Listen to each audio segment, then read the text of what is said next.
Esse comecinho de ano é sempre o tempo da Epifania, como já viemos falando ao longo dos últimos cultos. E nesse tempo da igreja a gente está pensando e revivendo a manifestação de Jesus como verdadeiro Deus também. E a gente quer continuar essa caminhada com Jesus. Nós vamos caminhando ao lado uns dos outros, nos apoiando, nos ajudando e seguindo os passos de Jesus. Desde o último sábado, nós estamos pensando juntos sobre essa caminhada de Jesus entre as multidões e os discípulos. Eu contei para vocês da minha experiência na adolescência, quando eu aprendi a pescar lambari com meu avô, aqui no interior de São Pedro, né? Meu avô, meus tios, meus primos. E eu lembrei que nas caminhadas até o Ribeirão, a gente atravessava lavouras, cercas, banhados. Quando a gente passava por uma lavoura de arroz ou alguma área assim bem alagada, sempre um adulto ia na frente e instruía os mais jovens, no caso eu e meus primos, né, a pisarem bem em cima de onde ele tinha pisado. Assim o nosso pé não afundava, porque alguém já tinha pisado ali, né? O solo estava firme, já tinha sido testado por alguém com mais experiência. E aí, no meio daquelas aventuras de pescaria, de verão, a gente aprendia e aprendia brincando. Uma porção de coisas. Tinha conversa, tinha histórias, tinha ensinamentos que ficaram guardados lá no fundo do coração. Jesus caminhou por várias cidades e os discípulos seguiram Jesus, como que pisando nas suas pegadas, aprendendo, brincando e conversando. Na primeira parte da nossa reflexão, o nosso foco foi a multidão, aquele grupo maior que se interessava pelo que Jesus dizia, se interessava pelo que Jesus fazia. Um grupo que até experimentou milagres, mas não estava assim tão engajado em seguir os passos do Salvador. Hoje, o nosso foco é no grupo menor, os discípulos, que estavam um pouco mais próximos e num relacionamento mais intenso com Jesus. Nós tomamos como ponto de partida o capítulo 6 de João, né? Na parte inicial, lida semana passada, nós vimos Jesus servindo a multidão com milagres, a multiplicação dos pães e dos peixes, a música que a gente cantou com as crianças. E depois, na sequência, também repreendendo a multidão pelos seus interesses materialistas. Vocês estão atrás de mim porque vocês encheram a barriga. E na continuação da repreensão, Jesus diz claramente para a multidão que ele é o pão da vida. Trecho que a gente começou a ler hoje. E que em vez de correrem atrás do pão que enche a barriga, Jesus está dizendo, vocês deveriam se interessar muito mais pelo pão eterno, o pão que desceu do céu. E ele estava falando dele mesmo. Pão para eles fazia muito mais sentido do que para a gente, porque eles tinham bem visível na mente deles a imagem de Deus sustentando o seu povo por meio do pão no deserto, o maná, que apareceu na leitura. E Jesus tinha acabado de multiplicar pães e peixes com eles. E aí é interessante o movimento, porque a multidão que estava tão interessada, tão empolgada com os milagres dos pães, quando começa a receber ensino da parte de Jesus, a multidão se desinteressa. A multidão se volta até contra ele e começa a criticá-lo. E o que nós ouvimos hoje é a continuação da resposta de Jesus às multidões. Ele disse, depois de repreender, ele disse, eu sou o pão da vida, o pão vivo que desceu do céu. Se alguém comer desse pão, vive para sempre. O pão que eu darei para que o mundo tenha vida é a minha carne.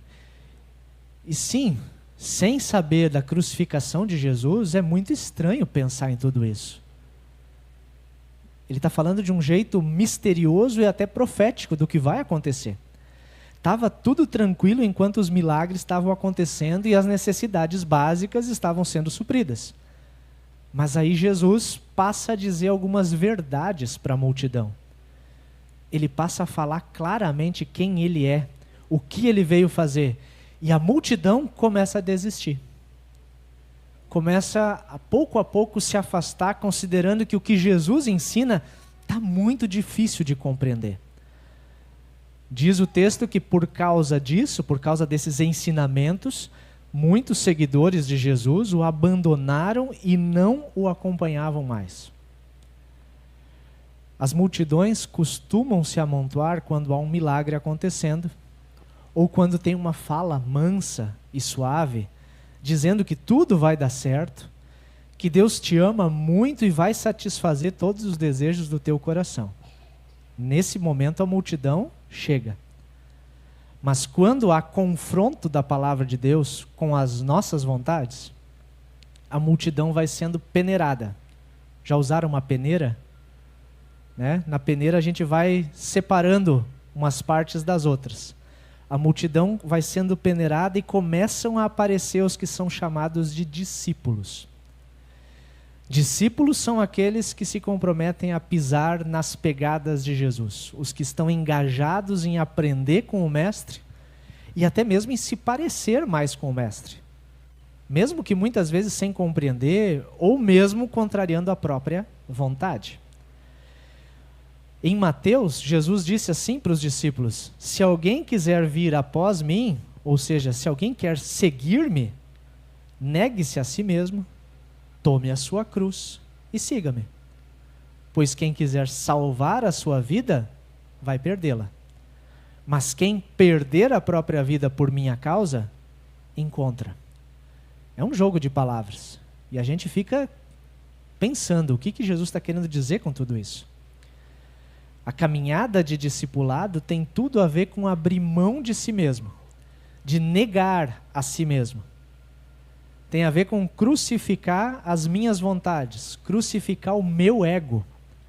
Principalmente quando as minhas vontades e o meu ego estão caminhando na contramão daquilo que Jesus ensina. E aí eu preciso negar a mim mesmo. Por isso a gente deduz que a formação de um discípulo sempre envolve submissão. Submissão à vontade de Deus. É algo difícil, mas necessário. Um discípulo é alguém que toma a sua cruz. E essa cruz, nós já falamos um tempo atrás, ela não é um chefe chato. Como às vezes a gente diz, né? Esse chefe chato é a cruz que eu tenho que carregar. Ou aquele vizinho barulhento também não é esse tipo de cruz. Muito menos a sogra. Alguns brincam, né? Minha sogra é uma cruz a ser carregada. Não é esse tipo de cruz. A cruz que Jesus nos dá é a necessidade de crucificar as minhas vontades que são inclinadas para o pecado. Porque eu tenho uma porção de vontades. Nem sempre elas estão de acordo com o que Deus diz. E aí Deus está me dizendo, quer seguir? Tome a sua cruz. Negue-se a si mesmo. Negue as suas vontades. Crucifica elas. E deixa que Deus faça brotar, faça ressuscitar uma nova vida. Uma vida que se alegra e se satisfaz no amor que Deus tem pela gente. Mas a multidão só permanece enquanto as palavras estão macias, enquanto o discurso é de paz e amor. Aí a multidão segue. Discipulado acontece quando a minha vontade é confrontada com a palavra de Deus.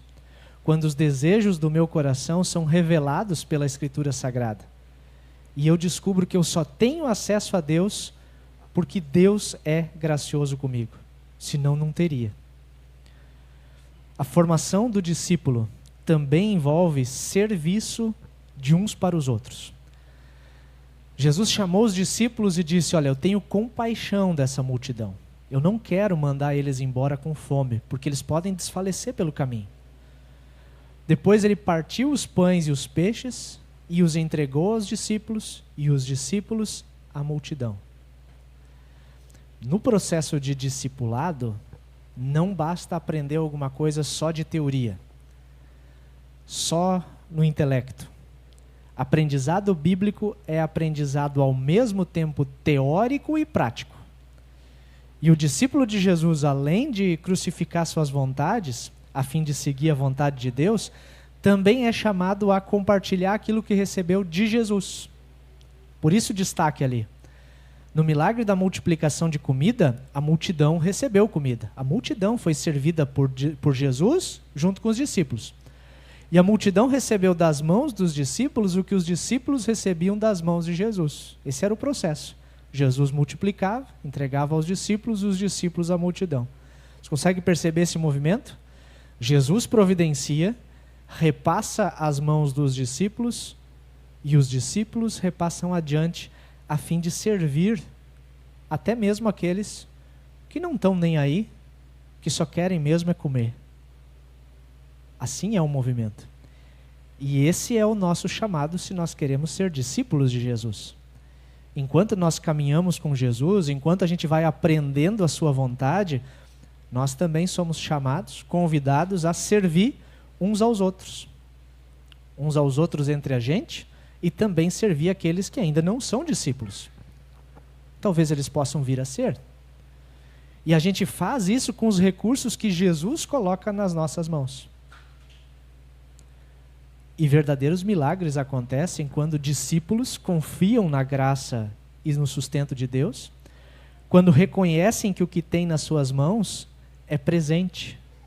Um presente dado para repartir. Não só para alimentar o meu ego, não só para realizar os meus sonhos, mas para que esteja também a serviço dos outros. Do Evangelho de João, a gente pode perceber, eu separei só 3 características dos discípulos de Jesus. Quando ele fala assim, olha, se acontecer isso, vocês são meus discípulos. Acontece tal coisa, então por isso vocês são chamados de discípulos. Primeiro detalhe, discípulo é alguém que está envolto, engajado, envolvido com a palavra de Deus e de um jeito contínuo. Se vocês permanecerem na minha palavra, verdadeiramente serão meus discípulos. Foi o que Jesus disse. Discípulo é alguém que está envolvido, está encharcado em amor. Amor a Deus e amor ao próximo. Jesus disse, como eu os amei, ele disse isso para os discípulos, vocês devem amar uns aos outros. Desse modo, todos, a multidão vai saber que vocês são meus discípulos, se vos amarem uns aos outros. Envolvido com a palavra, encharcado em amor, e discípulo é alguém que permanece numa união frutífera com o seu mestre, com o seu Salvador. Porque Jesus disse, eu sou a videira, o pé de uva, vocês são os ramos, os galhos. Quem permanece em mim e eu permaneço nele, esse dá muito fruto. E assim serão meus discípulos. Está compreensível até aqui? Na Judéia do primeiro século, quando Jesus caminhou com os discípulos, todo o ensino formal era baseado nas Escrituras. Não era o ensino como a gente tem hoje, que vai para a escola, aprende português, matemática. Né? Eles até aprendiam, não era português, né? Eles falavam hebraico, aramaico, né? Mas todo o ensino formal que se dava nas escolas na época, o livro base era a Torá, as Escrituras, o Antigo Testamento. As crianças das famílias, e aí só as mais nobres tinham acesso a isso, elas eram ensinadas desde pequenas na Torá, os 5 primeiros livros do Antigo Testamento. Gênesis, Êxodo, Levítico, Números e Deuteronômio. Nesses 5, a memorização, né, porque nem sempre o texto escrito estava fácil para eles, então a tendência de memorizar boa parte desses 5 primeiros livros, das histórias do povo de Deus. Aqueles que se destacavam, quando ficavam um pouquinho mais velhos, olha, esse aqui é bom no assunto, né? Vamos ensinar também o restante do Antigo Testamento. Já era uma segunda fase, uma espécie de ensino médio, né? Segunda fase, vamos aprender o resto do Antigo Testamento. Para ter uma ideia, até matemática se usava a Bíblia. Eles faziam contas nas genealogias, né? O fulano viveu tantos anos, e aí o pessoal ficava fazendo conta. Quantos anos tem entre o fulano e o ciclano? Até a matemática era baseada na Bíblia. Os que conseguiam passar por todas essas etapas, depois de um longo processo de memorização das Escrituras, aí eles estavam prontos para escolher um mestre. Aí seria quase como uma faculdade. E aí eram os discípulos que escolhiam seus mestres, de acordo com a linha teológica de cada um. Cada mestre tinha um jeito de entender a Escritura E ele ensinava aquele jeito para os seus discípulos. Depois do discípulo escolher o mestre, aí o mestre avaliava, fazia uma provinha, né? E decidia se aquela pessoa seria ou não o seu discípulo. A frase de autorização para seguir o mestre era: vem e segue-me. Quando você está pronto para isso, agora sim, você vem e me segue. E aí o discípulo saía caminhando e aprendendo com o seu mestre. Jesus fez o caminho totalmente inverso com os seus discípulos. Aqueles homens não tiveram acesso ao ensino formal. Talvez alguns sim, mas a maioria deles não, pelas condições financeiras da família mesmo. E talvez os que tiveram acesso ao ensino formal não chegaram ao ponto de poder escolher um mestre para seguir. Foi Jesus quem os escolheu. Não foi assim nos evangelhos? E aí faz sentido, um pouco mais de sentido, quando Jesus vem e diz: vem e segue-me. E as pessoas largam e vão. Mesmo sem ter acesso, ou não ter conseguido avançar no processo de discipulado que eles tinham na época, cada um deles ouviu a frase de aprovação que todos sonhavam em ouvir: vem e segue-me. Vem e me segue. Nenhum deles merecia isso. Não fizeram por merecer. Mas Jesus chamou eles: vem e me segue. E se você está ouvindo essa mensagem hoje, seja aqui, seja no online, gravado, não importa. Se você está ouvindo isso hoje, você pode ter certeza no seu coração: Jesus também te escolheu. Não importa as desaprovações que você já teve. Alguns têm mais, outras menos. Mas Jesus olha com amor para você e diz para cada um também: vem e segue-me. Deixa eu fazer de você alguém um pouquinho mais parecido comigo, é o que Jesus está convidando a gente. Eu, Jesus, eu coloco bênçãos nas tuas mãos, para que você distribua essas bênçãos para as multidões que estão ao seu redor. E a finalidade toda no fim é fazer com que das multidões surjam mais e mais discípulos. Para refletir e praticar, como você tem abençoado pessoas com as bênçãos recebidas de Jesus? A gente costuma dizer que não tem nada na nossa vida que não seja recebido da parte de Deus.